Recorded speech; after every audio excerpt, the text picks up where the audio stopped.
Giedrė Kozlauskaitė sutepė mane. Buvau kvailas bibliotekoje. Pavarčiau naujai išleistas knygas. Viena iš jų Giedrės Kozlauskaitės Marialė. 5. autorės poezijos knyga.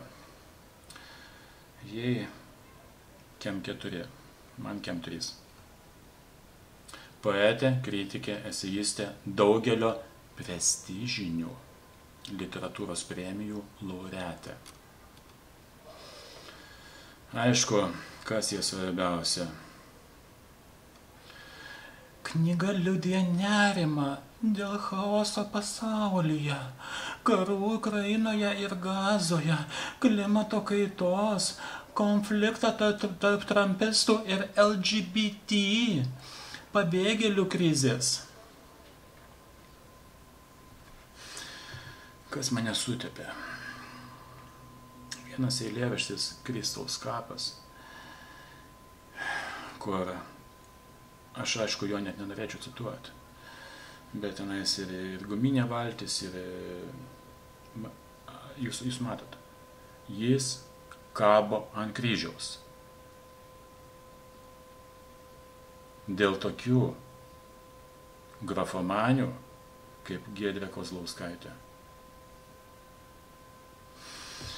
Ir aš, nors aš nesu grafomanas, žiūrėjau vieną video, kur jinai su kita lesbe kažką tenais skaito, o ta lesbė irgi paėmusi gal net liturginius žodžius, savaip išvertusi, taip šventas, šventas, šventas. Tai yra neįtikėtina. Ar ta bent jau lesbė supranta, iš kur šitie žodžiai. Tai yra iš Biblijos, kaip atrodo Izaijas pamatė tos angelus, kurie serafinus, kai Dievą pamatė. Čia yra neįtikėtina, čia ir jie nuolat tie angelai šaukia, garbindami. Čia, kad kažkokia feministinis šūdas iš to žodžius imtų, tai čia yra neįtikėtina, kai šventasias mišias tie angelai nusileidžia. Man verkt noris, čia yra baisu, didžiulė šventvagystė. Ir tas eilėraštis apie Kristaus kapą, kad ten kažkokia guminė valtis, neaišku kas kaip, bet ten net nesinori nieko daryti, bet tai yra šventvagystė. Nes irgi iškraipama kažką, Kristaus prisikėlimas, tai čia pagrindinis įvykis viso žmonijoje, istorijoje, tai čia yra neįtikėtina. Ir pamatysite, sakau, jūsų dukrom maišus uždės ir dar nepilnametės turės babajam dešras bučiuot, pamatysit.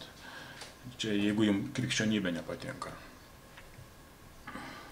Ir Kozlauskaitai galiu pasakyti, kad kai numirsi, mes visi mirsim, aš galiu kiekvieną dieną mirti, aš dviračiu važinėju plentu.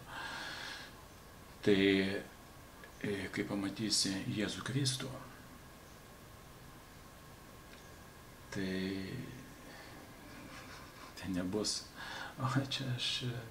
čia žinai, čia aš buvau blogos nuotaikos, man buvo periodas. Ten kiekvienas atsakymas yra taip viešpatie, taip viešpatie. Tavo vietoj pragarą, taip viešpatie. Čia aš suprantu, kad jums feministėm tai yra neįmanoma suprasti, todėl ir negali būti moteris kunigas. Jūs nesuprantate tos hierarchijos. Nes yra liuteronų pederastų, kur protestantų visokių, kur yra jų kunigės, tai Dievas nerūpi, kaip čia patriarchatas. Šito jūs nesuvokėt, kad yra tam tikra hierarchija, kas yra atitinkamai tarnauti savo valdovui, galų gale švenčiausia mergelė Marija, aš noriu būti jos tarnas. Nes jinai, dar jinai gal tavęs ir pagailės. Nes vienam kunigui buvo ta vizija, kai jis pateko į avariją. Grinai švenčiausios mergelės Marijos išsikišimas jam suteikė dar vieną šansą. Nes jo už tai, kad jisai gyveno dėl savęs, jam jau buvo taip, tavo į pragarą. Taip, viešpatie. Ir tik tai Marija atėjo, ir čia šitas liudijimas yra tikras, aš neminėsiu, kaip čia kas, čia amerikiečių, ir jo pagailėjo. Nes už ką? Už tai, kad jis gyveno dėl savęs. Todėl Kazlauskaitei ir kitom, ir lesbėm visokiam, ir grafomanėm, aš jums sakau, jūsų šitos grafomanijos yra absoliučiai nereikšmingos. Absoliučiai. Jūs tik tai papiktinat, nes jūs elgesite kaip kaimo bobos plius. Nes antrasis Dievo įsakymas, netark Dievo vardo be reikalo. Čia yra dažniausiai sulaužomas įsakymas, man net bloga, kai aš išgirstu, vos kažkas atitinka, atleis Dieve, Jėzus Marija. Va taip bobos kalba kaime. Ir ne tik kaime, Kretingoje. Čia neįtikėtina, čia yra super didelis pažeidimas, man baisu klausyti šitą. O jūs kas antrame eilėraštyje. Dievas, Dievas, Dievas, nors jums Dievas visiškai nieko nereiškia. Jums Dievas tik tai kažkoks, gal tenais vaikystės kažkoks prisiminimas. Ir aišku, žodis, kurį galit į savo grafomanį įsikišti. Eilinis žodis. Dievas, Maksima, žuvis. Štai 3 jūsų žodžiai. Visa lietuvių poezija. Tiek vyrų, tiek moterų šiaip tai. Čia aš neskiriu, nes vyrų poetų irgi nėra. Jūs visi, vyram galiu pasakyti, jūs visi esate bailiai. Jūs visi ir susileidot, ir karas, ir LMNOP, ir PDF. Jūs tą ką pasakėt, nes jum moka pinigus, tai aišku. Ir atitinkamai jum moteris galiu pasakyti, jūsų šitas rašliavas tik todėl leidžia, kad jūs esate moteris. Todėl, kad reikia šitą agendą, šitą programą stumt. Moteris, feminizmas, jos, Dabar dauguma knygų yra moteriškos. Tai.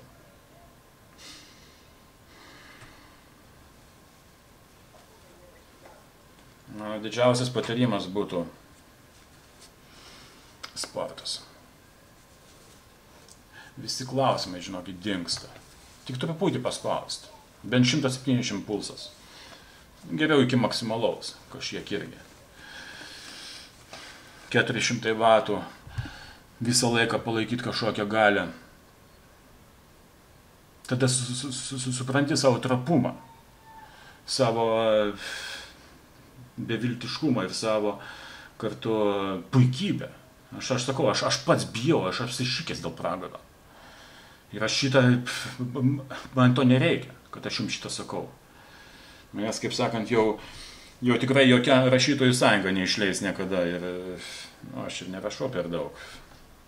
Keletas sakinių per metus man to užtenka.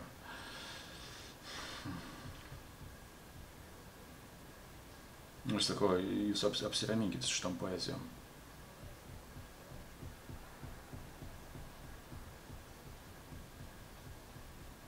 Siurrealizmas nebuvo vieningas judėjimas. Jonas Čepas.